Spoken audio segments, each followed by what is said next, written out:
Hello everyone watching this video. I am Naveen. आज इस video में हम क्लास 9th बी हाइव में एक पोएम है द लेक आइल ऑफ इनिस्प्री। इसे हम आइल बोलते हैं, इजिली नहीं। आइल का अर्थ है स्मॉल आइलैंड्स। तो सबसे पहले कुछ इसके वर्ड मीनिंग्स हम देख लेते हैं, फिर हम पोएम को डिस्कस करते हैं। So let's begin. इस पोएम में ये कुछ वर्ड मीनिंग्स हैं। आइल, इसका अर्थ है स्मॉल आइलैंड्स। कैबिन, कैबिन का अर्थ है स्मॉल रूम और हाउस ऑन बोट, शिप्स और इन वुडेड एरिया। कोई जंगली क्षेत्र है या बोट है, नाव है, शिप है, उसमें एक रूम होता है स्मॉल, उसे हम कैबिन बोलते हैं। ऑफिसेज में भी होता है, कई जगह एरोप्लेन में भी होता है। वेटल्स होता है two sticks for making fences, जो झोंपड़ी वगैरह बनाई जाती है, हर्ट वगैरह, तो उसमें जो है वेटल्स स्टिक्स का यूज़ किया जाता है।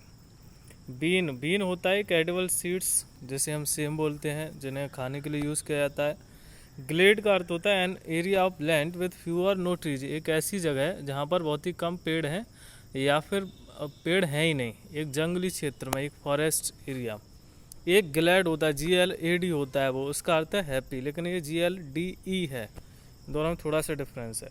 वेल्स का अर्थ है कवरिंग्स, कवरिंग्स मतलब जो कर्टेंस कह सकते हैं हम, जो कवर किए हैं किसी चीज़ को, वो चीज़, तो उसे वेल्स बोलेंगे। वैसे इसे घूंघट भी बोलते हैं, घूंघट, वेल।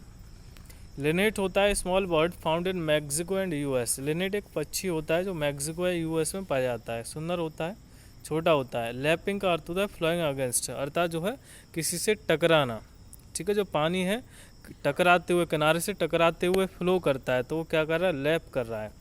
पेमेंट का अर्थ होता है side walk paved with stones, अर्थात जो जहाँ पर हम चलते हैं सड़क के किनारे जो रास्ता होता है जिस पे हम साइड वॉक करते हैं, तो उसे पेमेंट बोल देंगे।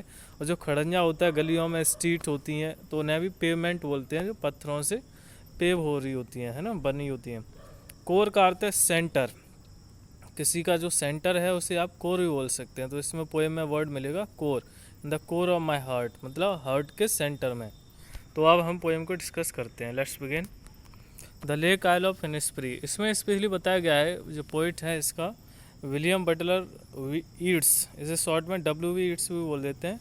तो ये बचपन में एक जगह पर रहे जिसका नाम था इनिस्प्री। अब जब बड़े हो गए तो उस जगह को काफ़ी मिस करते हैं ये, कि उस जगह पर काफ़ी शांति थी और एकदम नेचुरल प्लेस था वो। और फिर उसे जो मिस करते हुए उन्होंने पोइट लिखी है, और वो दोबारा से वहाँ पर जाना चाहते हैं। क्यों जाना चाहते हैं? फॉर पीस, शांति के लिए। तो this well known poem explores the poet's longing for the peace, peace के लिए उसके लिए लॉन्गिंग है, एक इच्छा है। लॉन्गिंग का अर्थ है डिजायर, इच्छा, शांति के लिए। एंड ट्रैंक्विलिटी ऑफ इनिस्प्री, इनिस्प्री की जो ट्रैंक्विलिटी है, ट्रैंक्विलिटी का अर्थ होता है एक फेंटनेस, एक तरह से बेहोशी, माइंड में और कुछ रहता ही नहीं है उसके अलावा, ठीक है, माइंड में कोई टेंशन नहीं, कोई सोच नहीं, कुछ ख्याल नहीं, ट्रैंक्विलिटी हो जाती है, एक स्थिरता, स्टिलनेस हो जाती है। A place where he spent a lot of time as a boy, जब वो छोटा था, चाइल्ड था, जब उसने वहाँ पर काफ़ी समय गुजारा था, स्पेंड किया था। This poem is a lyric, और एक लिरिक है इन अ सॉन्ग लाइक, ठीक है। तो ये अब इमेजिन कर रहा है, सोच रहा है poem. I will arise and go now, मैं जागूंगा और जाऊंगा, एंड गो टू इनिस्प्री, और कहाँ जाऊंगा, Innisfree. And a small cabin build there, वहाँ पर क्या बनाऊंगा मैं, सबसे पहले कैबिन बनाऊंगा रहने के लिए। ऑफ क्ले एंड वेटल्स मेड, और किसका बनाऊंगा, क्ले, क्ले होती है जो मिट्टी होती है, आप लोग कई चीज़ें बनाने के लिए यूज़ करते हैं, चिकनी मिट्टी, क्ले। एंड वेटल्स मेड, और वेटल्स होता है, अभी हमने सीखा था, स्टिक्स, लकड़ियाँ, है ना, जिन्हें हम हर्ट वगैरह बजाने में यूज़ करते हैं। ब्रांचेस कह सकते हैं, branches of trees, वेटल्स।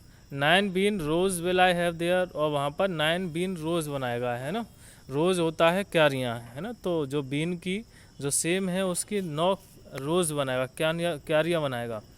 A hive for the honey bee, और एक हाइव, एक छत्ता बनाएगा, किसके लिए बनाएगा, हनी बी, मधुमक्खियों के लिए एक छत्ता बनाएगा जिसमें हनी बी रहें, मधुमक्खियाँ रहें। And live alone in the bee loud glade, और वहाँ पर अकेला रहेगा जहाँ पर मधुमक्खियों की आवाज़ आ रही होगी, बी लाउड होगा, मधुमक्खियों की आवाज़ होगी, और ग्लेड होगा, ग्लेड मतलब खुला स्थान होगा, वहाँ पर पेड़ वेड़ कम होंगे, है ना, ग्लेड अभी हमने सीखा था, ऐसी जगह पर वो रहेगा वहाँ।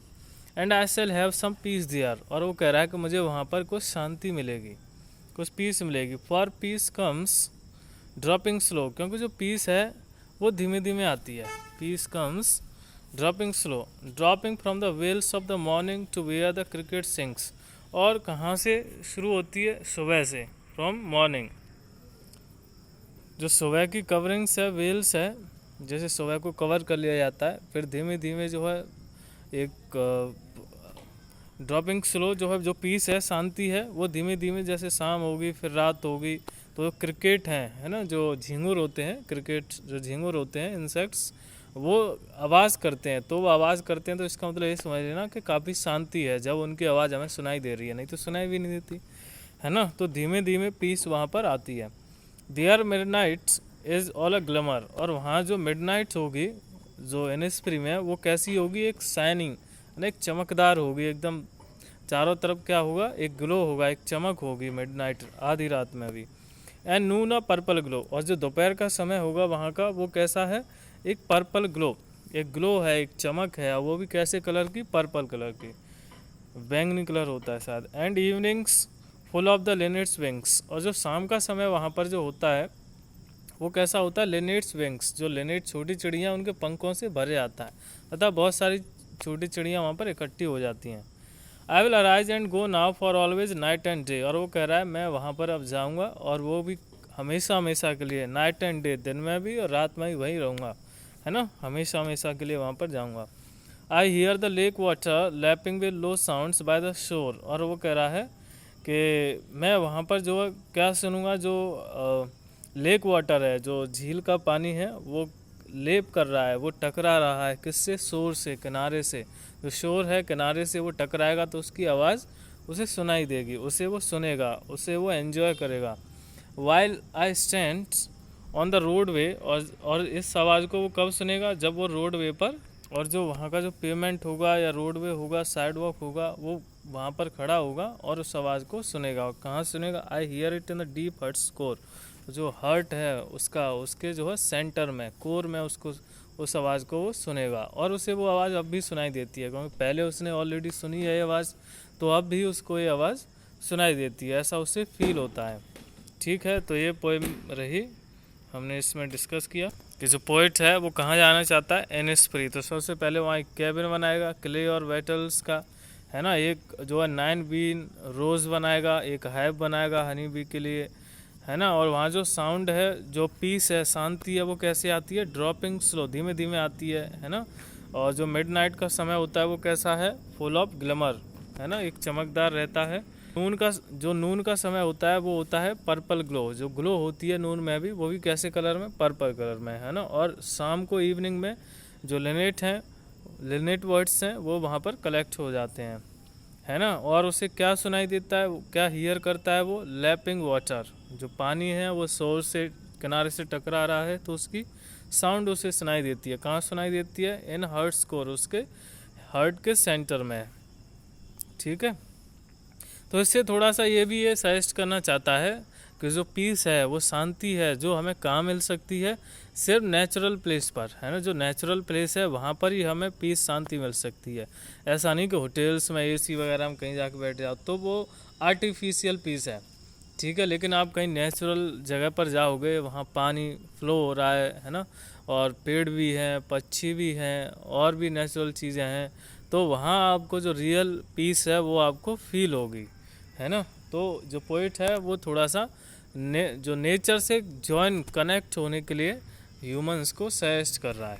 क्लियर? तो ये यहाँ पर ये पोएम रही, आशा करता हूँ आपको समझ में आई होगी। एक बार आप रिवाइज और कर लें, है ना, और अच्छी तरह से जो है समझ में आ जाएगी। एक बार और इसे आप रिवाइज कर लें। Thank you so much.